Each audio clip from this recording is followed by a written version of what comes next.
Hey KW community, welcome to our in-store kitchen at Kitchen Warehouse. Today we are welcoming Nathan from Bully Butchers here in Perth to the kitchen to show us how to sous vide. We've had lots of questions over the years about sous vide, and so he's going to share some of the mysteries behind it. So let's welcome Nathan to the kitchen. G'day guys. Yeah, just as Joe said, we do a quick rundown on just a nice ribeye steak in the sous vide. Sorry, Nathan from Bully Butcher obviously, but yeah, quite simple, and it'll be a quick little rundown for everything you need to know to cook the perfect steak. So what are you going to sous vide for us today? What kind of cut of meat is that one? Yeah, so the cut, well, in WA we call it a ribeye, so it's a bone-in Scotch fillet. Yeah, it's about 800 grams. Yeah, it's a dry-aged piece of steak that we do in our shop, so it's quite, you know, it is fairly thick, but that's where sous vide is quite good because it'll help that, you know, that colour and texture all the way through the steak. So. Would that one, like that size of meat that you've got cut there, you said it's 800 grams? About 800 approximately. grams. Is that a big man's feed, or is it? Yeah, you'd be pretty hungry to tackle one of these, but... Would you share that? You can do, yeah. Yep. But, it looks amazing. Show us is it marbling on it? Yeah, so a nice bit of marble there. Yep. Yeah. Great. Perfect amount of fat. And does the sous vide help with the fat? What does the sous vide do? Does it? It's more just to help with that consistency through the meat. Instead of having, when you sear it on the outside, instead of having it, you know, quite brown, and then, you know, that little strip of pink in the middle, it'll be pink all the way through, and that crust will just be on the surface. So great. It really does help the product. And it is quite simple, so you can see I've just slid it in the bag, sealed on one end, and all we are is we're taking the air out, and we're going to create another seal so it's completely airlocked. Perfect. Yeah, and that'll stop it from getting any water or whatnot once it's in the sous vide. So I hear it's really important to make sure it's sealed properly, so let's see how we go here. Yeah, just so no water gets in, so yeah, it's quite important. I mean, normally we put maybe some seasoned butter in there, or anything you want, some herbs, a couple of rubs, whatever you like really, but you can do that when it's about to go in the pan as well. So I try to steer away from putting too much salt on, just because, I don't know, it just seems to cure a little bit. I like to put salt on just as it's getting cooked, or seared anyway. So yeah, all right, we'll seal him up.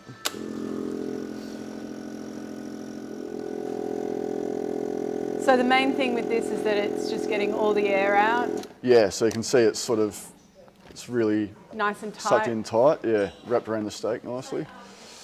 Is there any benefit in using the vacuum seal when you're freezing and things like that, like when you've cut your meat up? Definitely. I mean, for a meat quality side of things, it stops it from getting frostbitten. And then obviously for packing your freezer, it just packs everything away nice and tight, so there's no styrofoam trays that take up unnecessary space, or you know, I don't know, it really does keep the product well. And if you are defrosting as well, there's no liquids leaking everywhere. It really does cool. You know, extend nice the one. life. So we sell the bags and the vacuum sealers here if anyone's looking for them.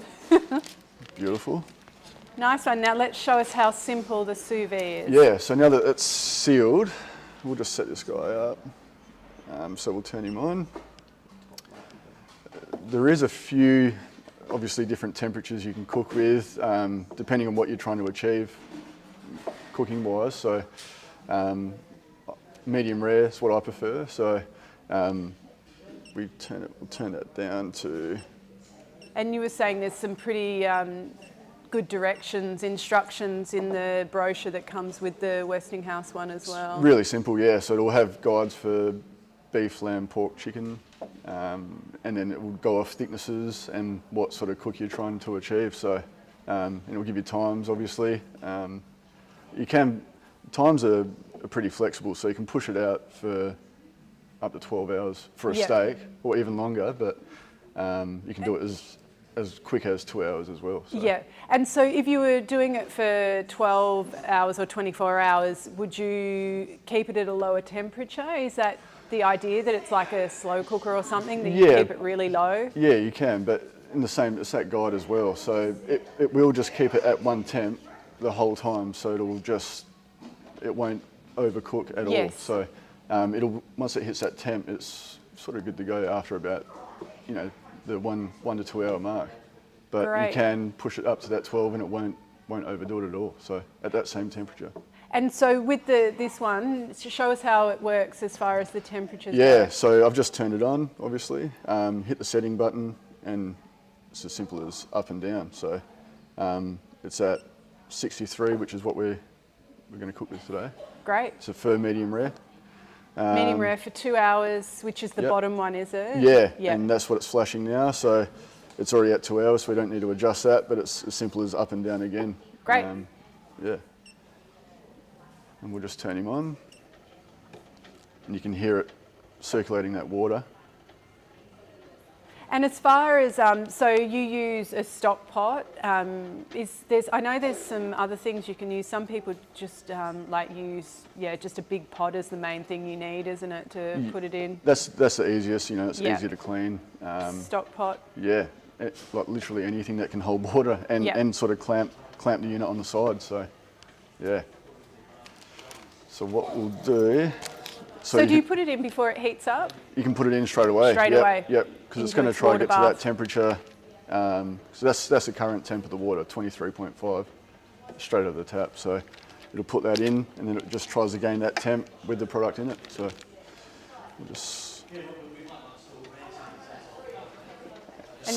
If you find the product floats as well, you can put something weighty on it just to hold the item down, but it's sort of sitting in there quite nicely, so we won't have any issues with that.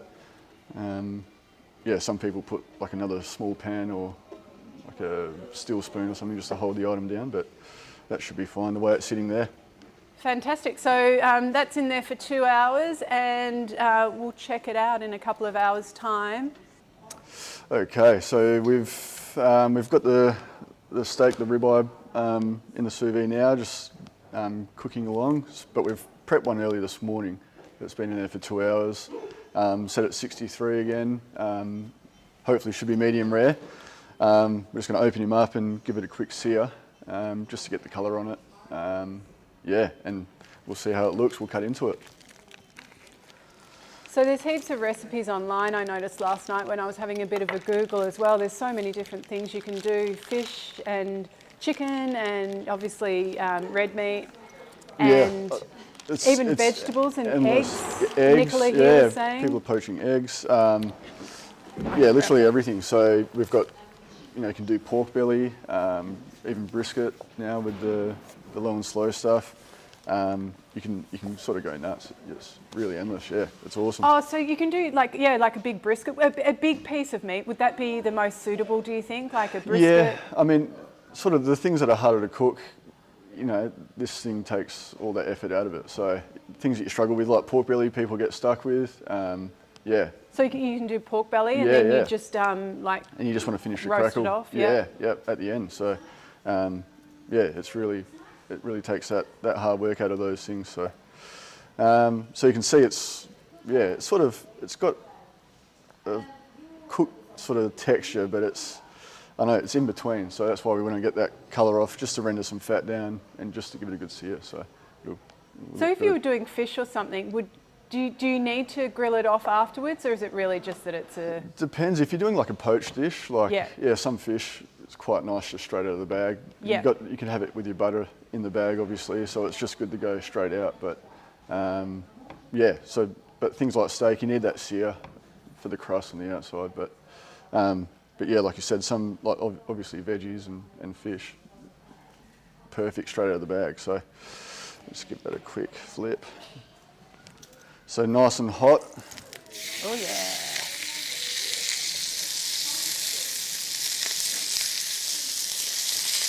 Just check the colour.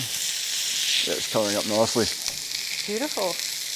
And we'll do both sides. Plus, because it's a bit thicker, we'll sear up the edges as well. Yeah, so we'll just give it a good sear on each side.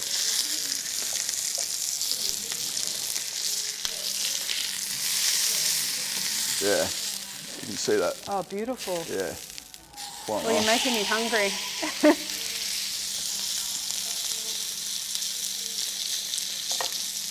What about the bone? Does the bone, it doesn't need to cook at all? No, so that's fine. We've trimmed it right up, so there's no meat on the actual bone. So where your tomahawks, we keep all the rib meat on.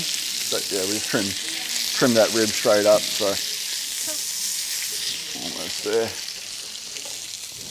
And do you marinate your meats very often, or? Yeah, I like to keep it simple. Salt and pepper, a little bit of oil. If there's not enough fat in the meat, a little bit of oil helps. But generally, like with these marbled cuts of meat, no oil, salt, and that's what I like to go with. But now, I saw on your Instagram account, which is @BullyButchers, some Wagyu or something the other day, really marbled. Yeah. So we got some Tatari Wagyu. So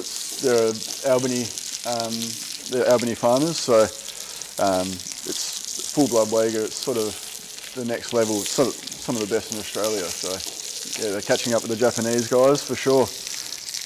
But yeah, so for instance with Wagyu, when I'm searing that off, a little bit of salt and then a squeeze of lemon.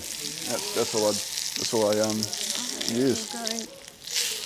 So we're just gonna seal this top edge now. There's quite a bit of fat on that back there, so it's just nice to render that down. Hey. All the action in here. It's always a good look, isn't it? You can see it's got that colour there now, so that's pretty much what we're after. Oh, it smells so good in here.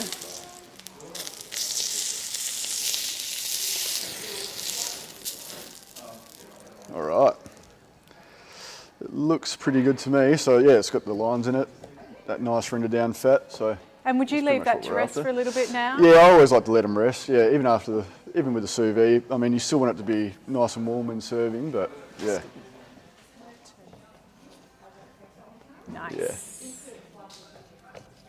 Well, you can see how tender it is. Yeah, there's no resistance there with the knife at all. So that's that fat through the centre.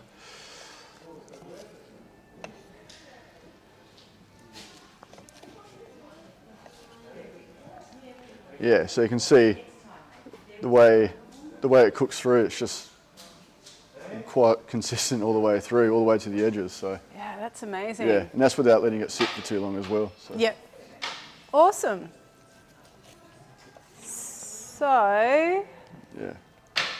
So that's how easy it is to sous vide, and thank you to Nathan for joining us today. His first time on camera for us, so beautiful, thank you. And Nathan's also going to show us how to do some sausage making too, so keep an eye out on YouTube for sous vide and also Facebook, and also keep an eye out for sausage making coming up soon too. Thank you, we'll see you again soon. See you later. Thanks.